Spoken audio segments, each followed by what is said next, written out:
Today is Thursday, April 16th, 2026, and this is Read Through the Bible. I've been really struck in recent days how green it has turned. Because we've had a lot of rain. Yeah. But we have thick, lush grass. Yeah. It's nice. The trees are budding. We have tulips in our front yard. Nice. Okay, so we are reading in Job. And we are reading today, we're reading chapters 11 through 14, which is Zophar speaking. In chapter 11. In chapter 11. And then Job speaks 12, 13, 14. Right. And this is now completing the first round. These friends come, Eliphaz, Bildad, and Zophar. Eliphaz has spoken, Job responded. Bildad spoke, Job responded. Now we have Zophar speaking in chapter 11, and then we're going to hear Job speak in 12 through 14. Mm-hmm. I was going to say each friend has gotten increasingly more harsh. Yes.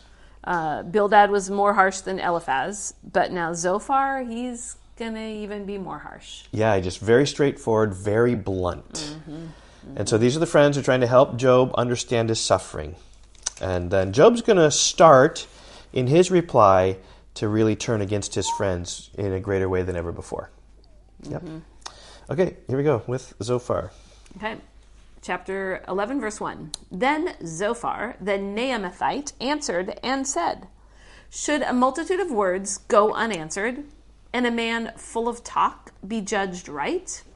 Should your babble silence men, and when you mock, shall no one shame you?" Okay, so right there, we're going to start these insults. He's starting right off out of the gate. And we're going to see Job insult in the next couple chapters as well. So, these are pretty funny, actually, how they insult each other. Okay? "For you say, my doctrine is pure, and I am clean in God's eyes. But, oh, that God would speak and open his lips to you, and that he would tell you the secrets of wisdom, for he is manifold in understanding. Know then that God exacts of you less than your guilt deserves." Whoa. He's saying God is letting you off easy, Job. Like Job's suffering are less than he deserves? Yeah, because he's suffering in incredible ways. Oh, my. With these boils and difficult, and every time he turns, right, he's squashing more boils and pressure in his skin. It's incredibly painful. Mm-hmm. He says, you're getting off easy. Okay, and then he continues, "Can you find out the deep things of God? Can you find out the limit of the Almighty? It is higher than heaven. What can you do? Deeper than Sheol. What can you know? Its measure is longer than the earth and broader than the sea. If he passes through and imprisons and summons the court, who can turn him back? For he knows worthless men. When he sees iniquity, will he not consider it?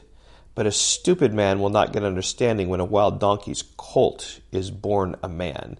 So basically he's saying God's going to find these things out, and he surely has, and he knows what worthless men are. He sees iniquity. He's going to punish iniquity, because remember, right, they have this theology that says those who do wicked will be cursed, and those who do right are blessed. And Job is being cursed, therefore he must be doing wicked. Right, and they're trying to help Job find out what that is and see it and acknowledge it. And he's calling him stupid here in verse 12.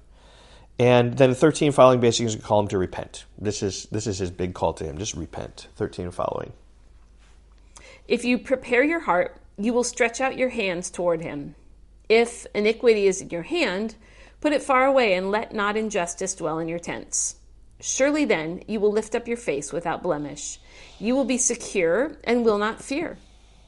You will forget your misery. You will remember it as waters have passed away, and your life will be brighter than the noonday. Its darkness will be like the morning. And you will feel secure because there is hope. You will look around and take your rest in security. You will lie down and none will make you afraid. Many will court your favor. But the eyes of the wicked will fail.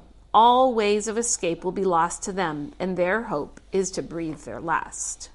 So that all hinges on verse 13. He's telling Job, if you would just prepare your heart and stretch out your hands toward him, and put your iniquity far away from you, then, God will lift up his face to you. And all will be well. I think just calling Job to confess and acknowledge.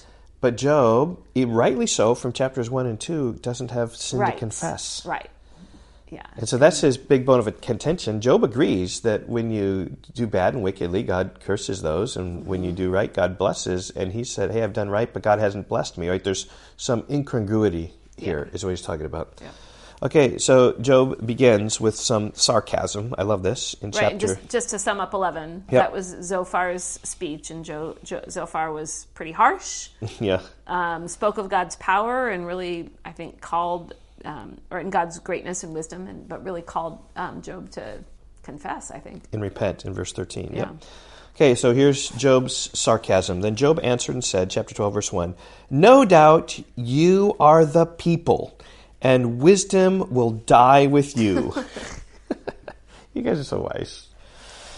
Says, "But I have understanding as well as you. I am not inferior to you. Who does not know such things as these?" Says, "I'm a laughingstock to my friends. I, who called to God, and he answered me. A just and blameless man am a laughingstock." So that's his response when he says, repent. He says, but I'm a just and righteous man. Right. And it's interesting here, like they're battling that. They don't know about what God says about Job in chapters 1 and 2, that he is an upright, blameless man.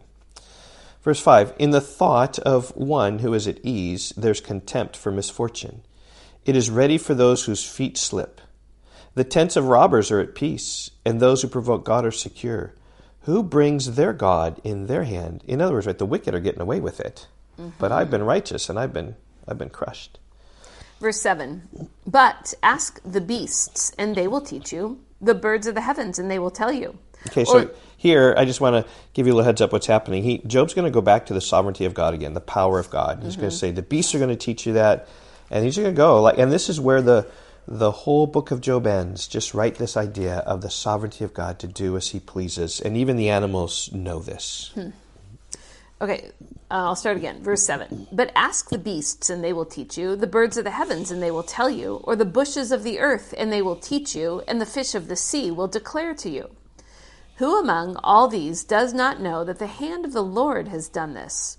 In his hand is the life of every living thing, and the breath of all mankind. Does not the ear test words, as the palate tastes food? Wisdom is with the aged, and understanding in length of days. With God are wisdom and might. He has counsel and understanding. If he tears down, none can rebuild it. If he shuts a man in, none can open. If he withholds the waters, they dry up. If he sends them out, they overwhelm the land." Yeah, So God can just do whatever he wants to do. Yeah, verse 13, "With God are wisdom and Yeah. might." And then verse 16, "With him are strength and sound wisdom." Yeah. Same thing, like God, just listen here to the power and the strength and the wisdom of God. So verse 16, "With him are strength and sound wisdom. The deceived and the deceiver are his. He leads counselors away stripped, and judges he makes fools." So I think those would be some of the wisest people, the counselors and the judges, and God is far beyond them. "He looses the bonds of kings and binds a waistcloth on their hips.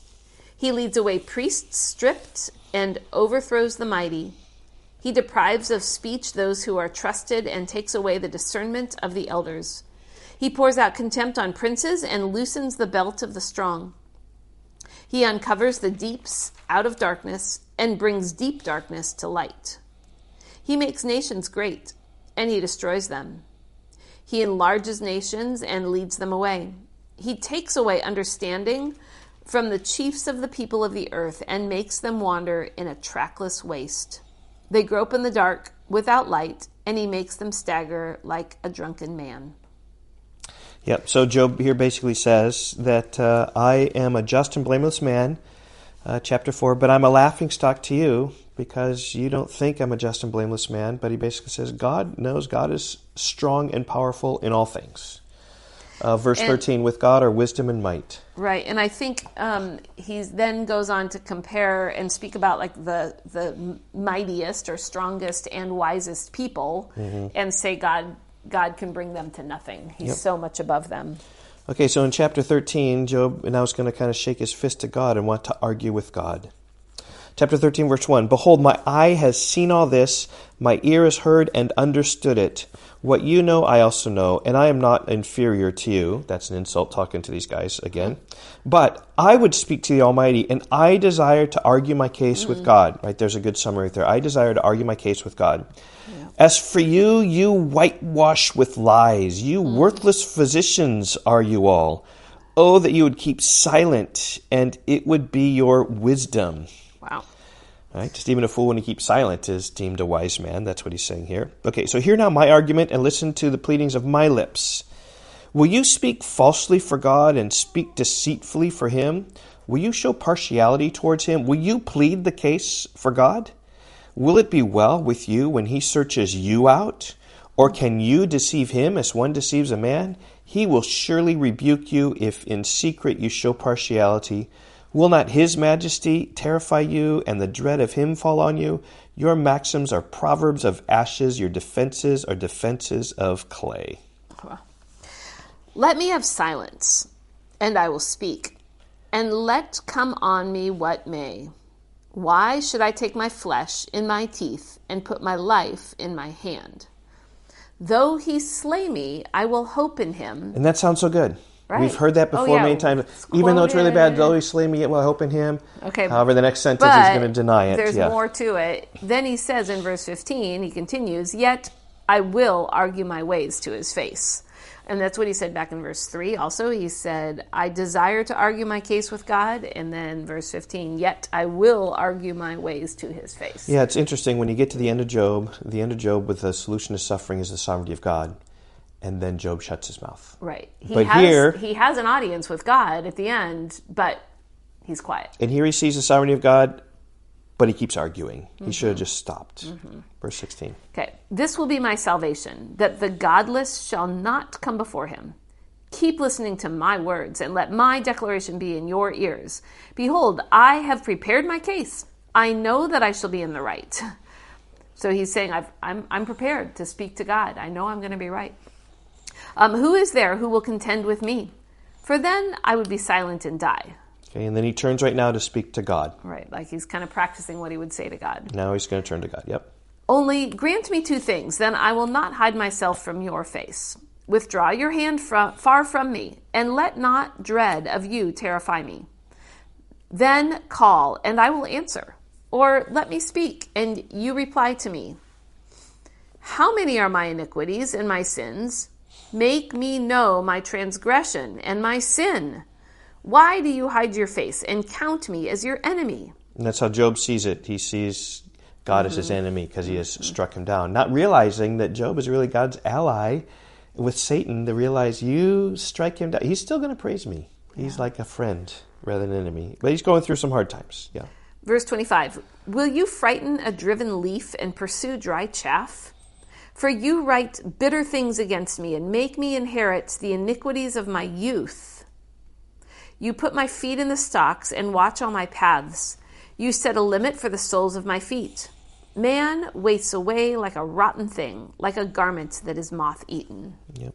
So I think the key here, summary-wise, is like verse 3, I would speak to the Almighty. I desire to argue my case with God. And here he is beginning just to argue his case with God.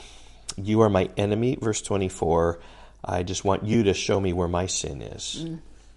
Okay, chapter 14. And now he's sort of going with chapter 14 again into this death. I mean, we saw that in chapter 3 about just him wanting to die.